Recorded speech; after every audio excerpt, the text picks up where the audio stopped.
Oswego is cleaning up its act and implementing a styrofoam ban as part of a new county initiative. A popular comic book store in Syracuse closes its doors after 12 years. And the destructive wildfires in California continue to blaze. WTOP 10 Nightly News starts now.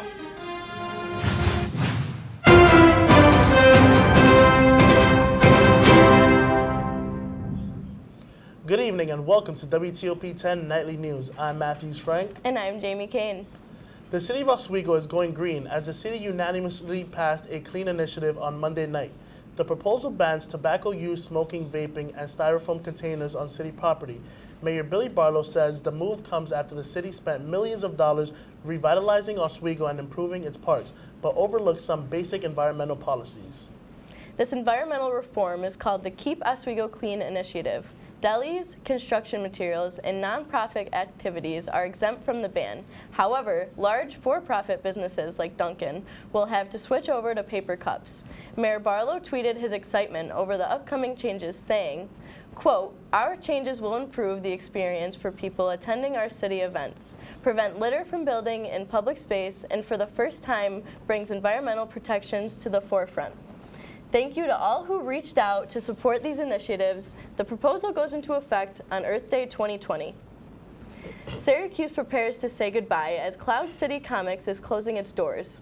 The store sold both comic books and toys and has been in the area for 12 years. The owner, Jeff Watkins, said he was closing his doors to take time to heal after the death of his brother in May. Watkins said that he will continue Cloud City online and at comic book conventions. The store's last day of business will be on November 23rd. After being acquitted last week for the murder of 12-year-old James Springer, the third 20-year-old Johan Pizarro is behind bars. He had been on parole since 2016 for rioting on Father's Day and has pled guilty on a weapons charge from an incident that occurred in November 2018. Pizarro's plea means that he was sentenced to 5 years in prison, but his sentencing has nothing to do with the supposed involvement with the little boy's murder. Earlier tonight, Zuli Ramirez talked to Oswego students about her work as an investigative journalist. Ramirez currently works at Telemundo Chicago, giving Spanish-speaking viewers a chance to have issues that they are concerned about to be addressed. Ramirez spoke about her career path as a journalist and how she handled speaking to different languages as well as understanding two different cultures. The Cepha Bake Off was held yesterday in Colkin Hall. It is a competition that shows off people's baking skills for a good cause. William Kors reports more about this tasty time. It's week 3 of the annual Bake Off event, where 23 Colkin Hall employees have put out their finest baked goods for people to judge and enjoy. All proceeds donated go to help the State Employees Federated Appeal, or SEFA for short. To get a better idea of the importance of this event, I spoke with Kathy Johnson, who has been running this event for the past 4 years. Every year we work with people on the campus, employees on the campus, to get them to donate maybe a portion of their paycheck to address organizations in our community or outside of the community for charitable contributions, like the Humane Society or United Way or many others. But wait a minute, I see a lot of baked goods, but not the people who baked them. There's kind of a mystique about who's baking what, because you're supposed to have a blind system of casting your votes. The winner of this competition will receive bragging rights as well as a new 18-piece non-stick baking kit. Over $230 has been raised for the SEFA organization today. The students and faculty have enjoyed their baked goods, and the votes have been cast to see who will win the grand prize. Everybody here comes for something, and the bakers are enjoying their sweet taste of victory. And coconut. William Corsi reporting for WTOP. I gotta say, seeing those desserts made me a little hungry. To participate in future bake-offs, check the list on SUNY Oswego's website to see what day your building participates, and email the contact person designated to your event with the name of the dessert you will submit. As New York's general election nears, many people have already casted their vote. On Tuesday, voting centers in Oswego, Cortland, Cayuga, and Onondaga counties open from 12 p.m. to 8 p.m. New York State plans to keep voting centers open during the weekdays as well as weekends through November 3rd. Oswego County will be offering early voting at 185 East Seneca Street throughout November 3rd. The polling site is open from noon to 8 p.m. tomorrow. Dairy farmers are struggling to make a profit following the new trade tariffs placed by China. China recently announced that they will be putting out tariffs of 25 to 40% on U.S. dairy exports.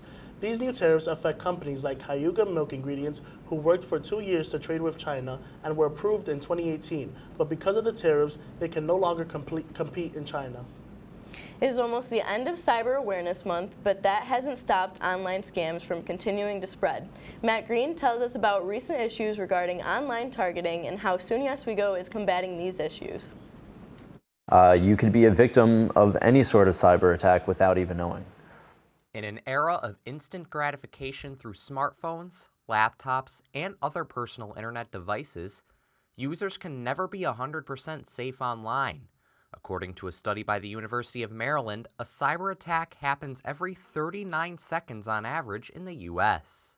If, for instance, you're in a Starbucks working on public Wi-Fi, somebody can actually access your data without you knowing just because you're on that public Wi-Fi.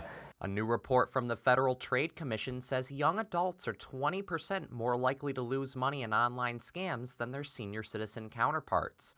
About a month ago, SUNY Oswego's technology services caught a mass email scam targeting students with a fake job offer. You be vigilant, and if it sounds too good to be true, then it probably is too good to be true.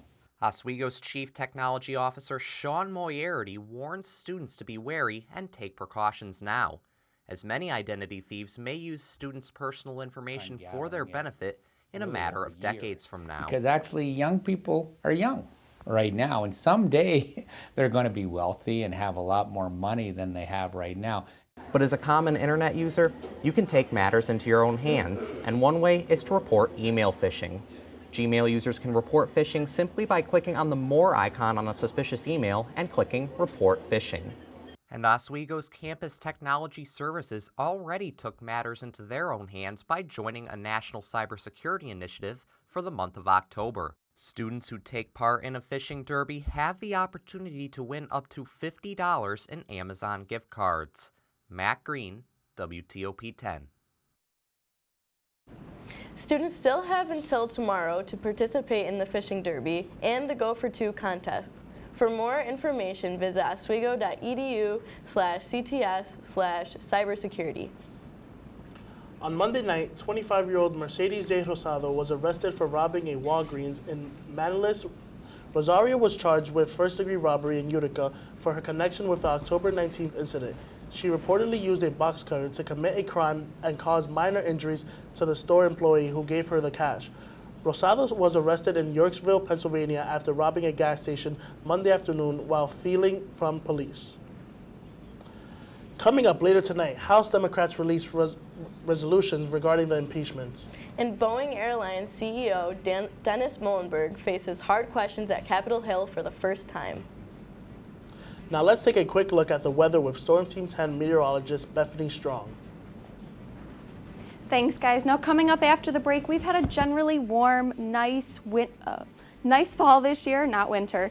But coming up after the break, I'll talk about how that's all about to change this week. The National Weather Service just issued a lakeshore flood watch for Thursday night as we see an intense Halloween with rain. And for Jefferson and Oswego County, we're going to have a lakeshore flood watch Friday morning. So tune in after the break as I update you on the conditions this week.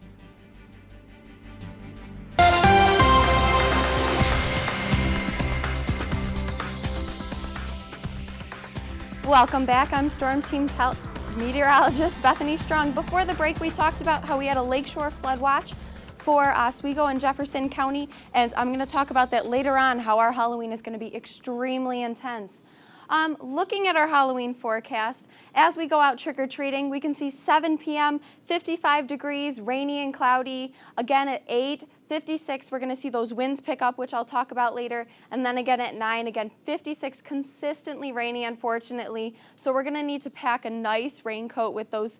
Unfortunately, all those costumes are going to be covered up with a raincoat, but we're not going to pack an umbrella for trick-or-treating, which we'll talk about later.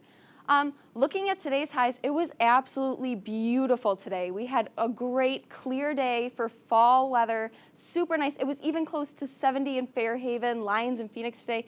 Absolutely stunning. And as we move into our current conditions, 61 for Oswego, 60 for Pulaski, absolutely beautiful. Love the fall weather. I'm gonna get some good sleep tonight. I'm sure you guys will too. And as we move out into the rest of New York, we can see 55 for Buffalo, not that bad. Once again, it's been a generally warmer fall this year, which I don't know why, but who knows? Looking at our future forecast, again, 60 today right now, and then moving into tomorrow morning's commute, we'll have around 55. We can see these clouds moving in, which will key into our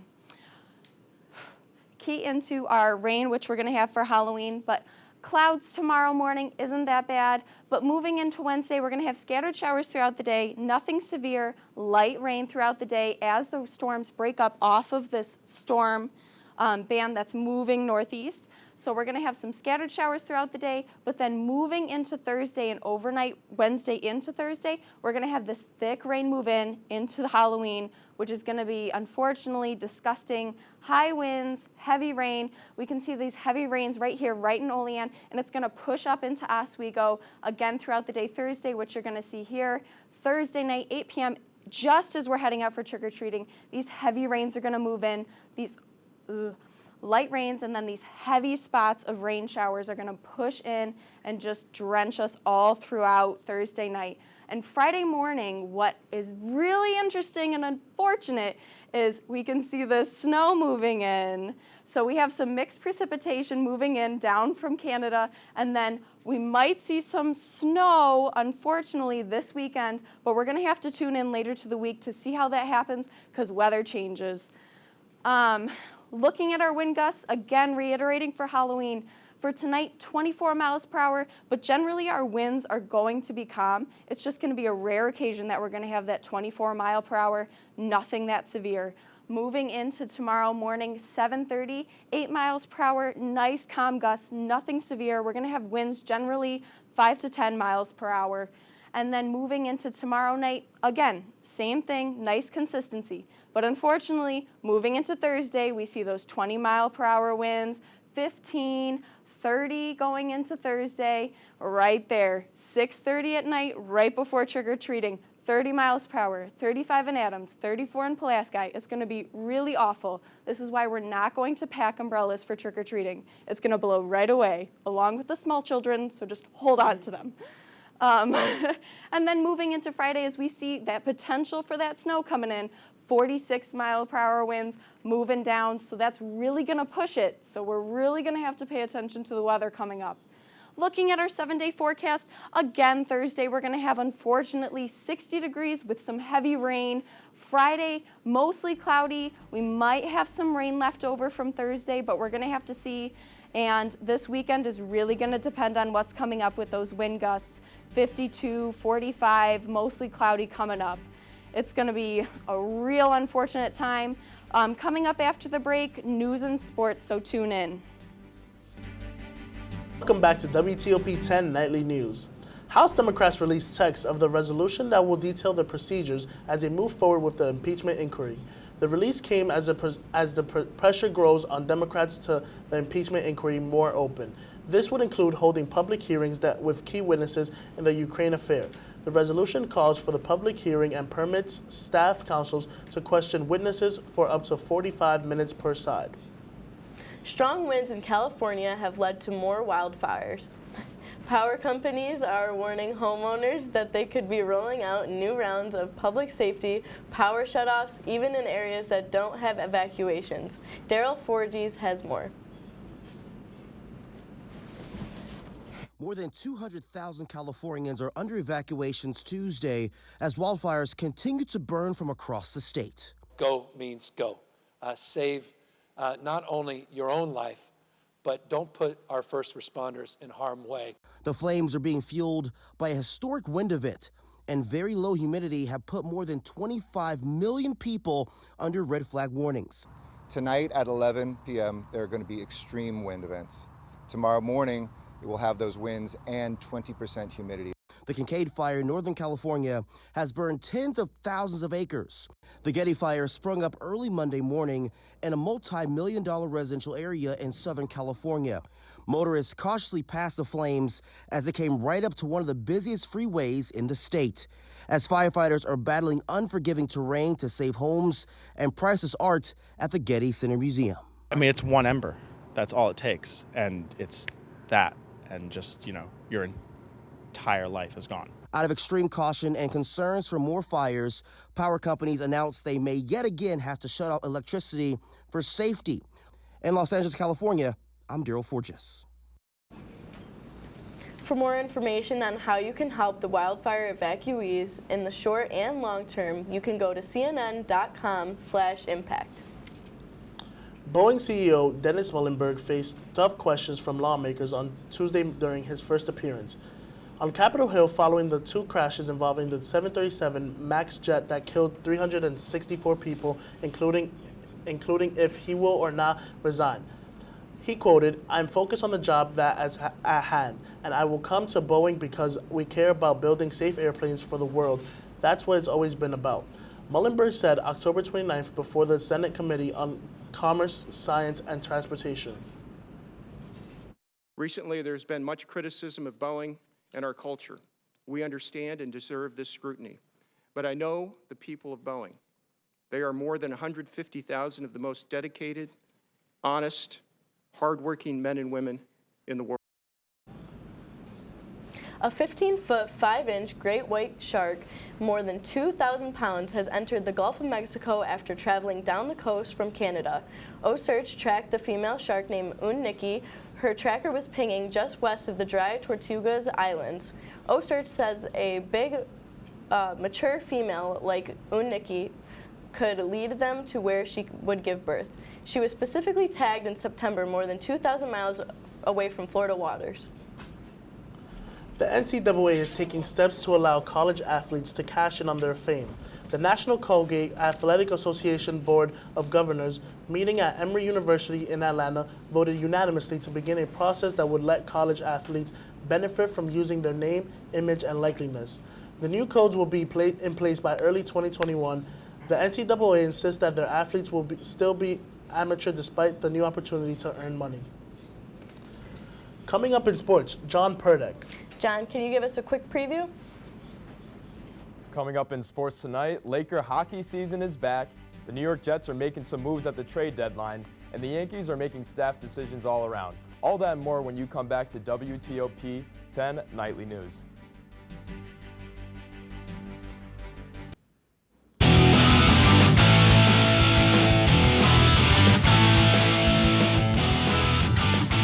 Welcome back to WTOP 10. I'm John Purdyk with your sports update. Let's get right into it. Oswego juniors Sophia Portadolin of women's soccer and Walker Snowden of swimming and diving are being recognized for SUNYAC for their past week of stellar performances. Snowden was named Petro Sports Swimmer of the Week as he claimed 6 wins for Oswego, helping lead the Lakers to the first victory of the season. Defensive Player of the Week Portadolin recorded 8 saves against Fredonia, as well as earning another 8 saves in the Lakers' win over Buffalo State. We are back in the swing of Laker hockey season as the boys will host the Cortland Red Dragons Friday night at 7 p.m. Oswego swept Cortland last year, winning at home 4-2 and away shutting out 7-0. The last time these teams met, David Richer recorded 15 saves in a shutout and Joseph Molinaro scored a pair of goals. The new preseason poll from the USCHO, Oswego is ranked 6th in the country. Tickets are available at tickets.oswego.edu. The 4 p.m. NFL League trade deadline has passed, and the Jets general manager Joe Douglas continues to work the phones to try to draft capital for 2020 and beyond. The Jets made a big move Monday when they sent Leonard Williams to the Giants for a 3rd-round pick in 2020 and a 5th-rounder in 2021. That can become a 4th-round pick if the Giants re-sign him. The Jets are open to offers about Le'Veon Bell, but keeping Sam Darnold as their main guy. The New York Yankees have fired pitching coach Larry Rothschild, who had the position since 2011. A likely spot for Rothschild would be Philadelphia, as him and Joe Girardi have a good working relationship. Yanks general manager Brian Cashman said, "Rothschild played a significant role in our successes over the past 9 seasons, and it starts with experience and dedication that is difficult to emulate." The two spent 7 years together trying to get the Yankees back to a World Series. Monday night, we had basketball in New York, MSG, the Garden. Where else would you want to be? Here comes Zach LaVine on a steal half court, and he takes off from the free throw line, essentially, giving the Bulls that early lead. LaVine again dribbling at the top three-point, bang, it goes in. Man, the Bulls are looking good in the beginning of the game. Bulls on the move again, gets to LaVine, who does a sweet reverse layup and gets that ball right in the bucket. Bulls are up early. Now we go with the Knicks a little bit. Portis and Barrett looking on the pick and roll. Portis gets a clear lane and gets it to go. Knicks are on the move, and then Portis again on Markkanen in the post, gets the hook shot to land. The Knicks are itching close, down 3. Portis on the top of the key, he hits the 3, and the Knicks are tied up at this point in New York. Then when the Bulls are on the move again, swings to the Markkanen, who gets the open 3, and he gets it to go. Close game down the stretch. Now Portis in the corner makes a man miss, and he gets the 3 to fall. Knicks get the edge over the Bulls, 105-98. Great game, guys. So, John, how do you think the Knicks are doing so far? I think they have a good young core, and I think they're looking to build around it. It's optimism going all around with their free agents, and I'm literally looking forward to what they have to do this season. Brand new team. Are you looking forward to the rookies going out? Yeah, the rookies, I mean, RJ Barrett, he played with Zion Williamson at Duke, who got all the headlines last year, and I think Barrett is a good player for himself. I think he can really build and become a good player. For sure. So, I was gonna say, like, what do you think of the hockey game coming up for Oswego? I'm excited. Well, this year they're honoring Chief Major Sergeant Bruce W. Holman, who served 20 years in the U.S. Air Force, and he'll be there that night. That's very impressive. That's very impressive. Yeah, for sure. What'd you have? That's our report for tonight. Be sure to stay tuned for WTOP 10 Nightly News. Thank you for watching, everyone.